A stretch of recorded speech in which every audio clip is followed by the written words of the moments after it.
This is the Sports Hit List. By the fans, for the fans. So we have Saturday night's main event coming to you this Memorial Day weekend. Carl Collins for the Sports Hit List by the fans and for the fans. I'm joined by my Boricuas here, Joey and Jay. Fellas, I will say I love how WWE, because they have a lot of talent. Yeah. We see with these pay-per-views and these Saturday night's main events, not everyone's being featured every single. So whoever was featured kind of, I guess, on the last pay-per-view, they're not on Saturday night's main event and vice versa. So for me, the focus is clearly the tag match between Seth Rollins and Braun Breaker versus Sami Zayn and CM Punk. Thank you very much, drawing a blank there.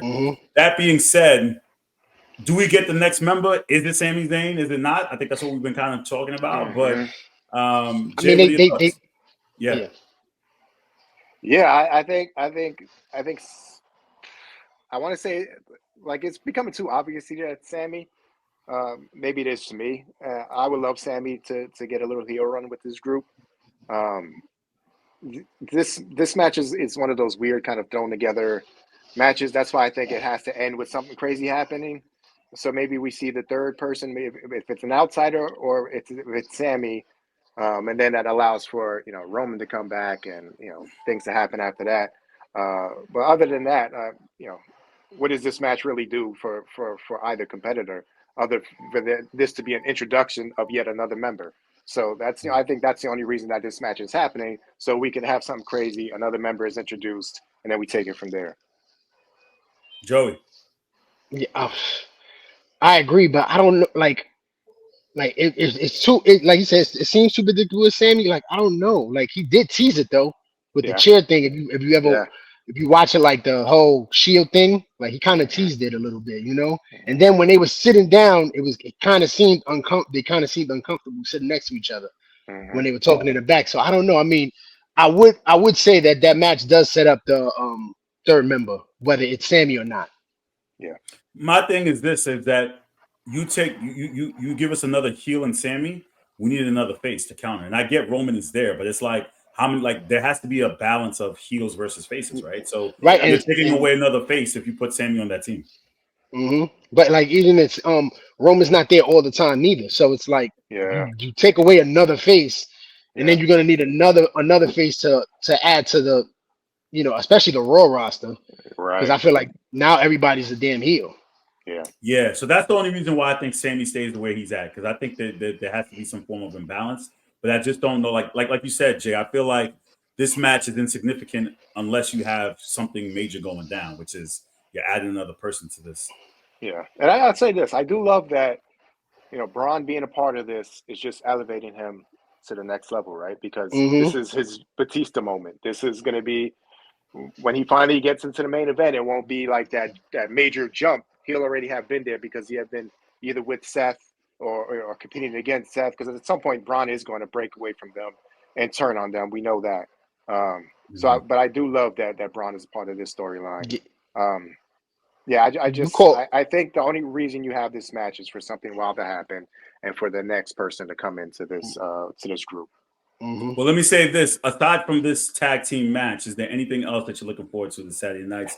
And Jay, you're probably, in no disrespect because you're an OG, but you're old enough to remember what Saturday night's main event actually meant. So I do too, man. I don't, but I do. The new iteration of it.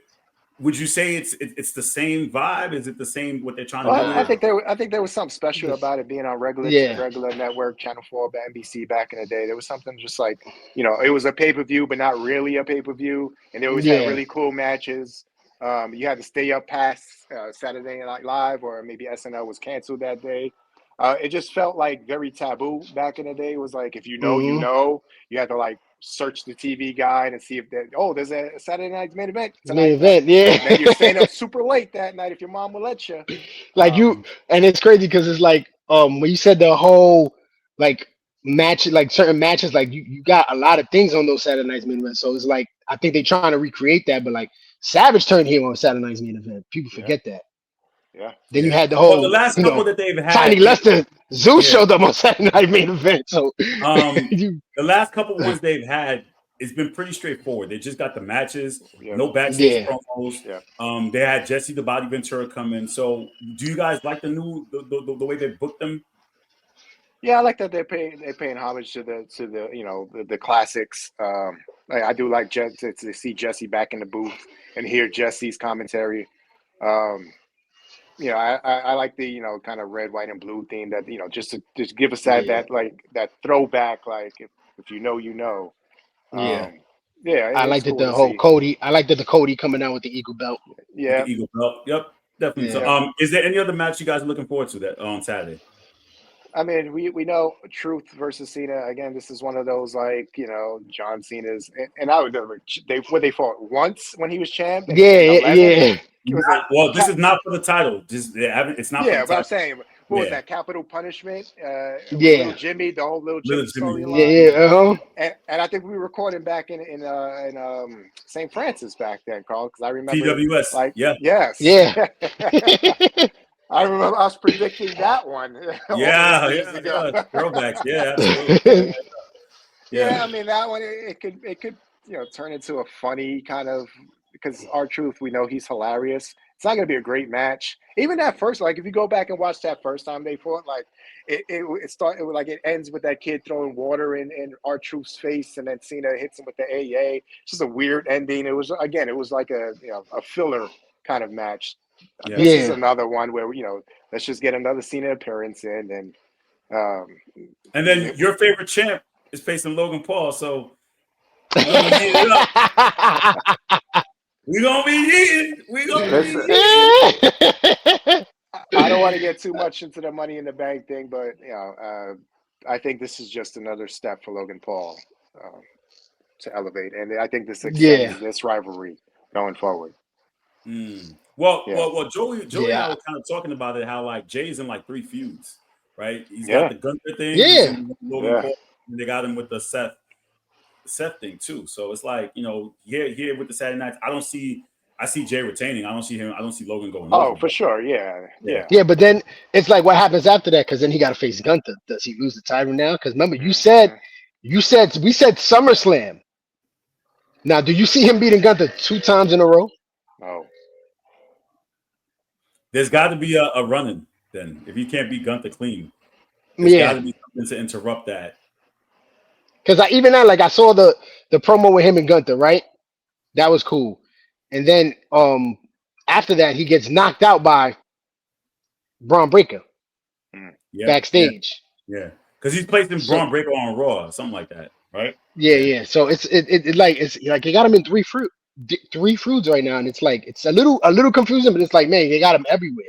Yeah, they do. Yeah. They do. And that just to show you the lack of faces they have. The only other match too is that I guess they're really building this Priest versus Drew feud, because they just had hold up. Let's give Priest some props, because like the other day he was actually in the Bronx. They named the street after him. Yeah, I saw that. Respect. Come on. Yeah, respect. I give him his flowers. I'm not gonna be too hard on him. Jay's about to be a hater. Jay's about to be a hater. Like, he got a street name after him for like, so what? Like, bro, not everybody gets a street named after him.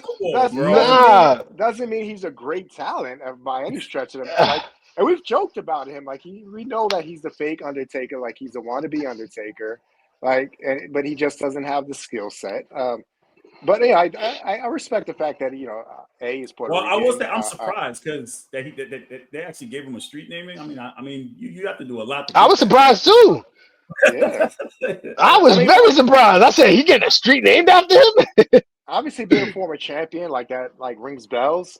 But I don't know, and maybe he does work for the community that we don't hear about. For him, yeah, right. Yeah, that's true.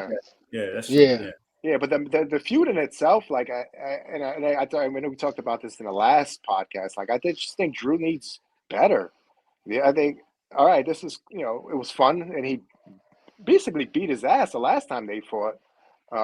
Why do it again? Why run it back this time in a steel cage? Like for what? Mm-hmm. Well, I mean, again, if you're doing a long storytelling, long form storytelling, this just adds another layer to their story. Thanks for watching the Sports Hit List. Be sure to like, share, comment, and subscribe. In fact, do it now.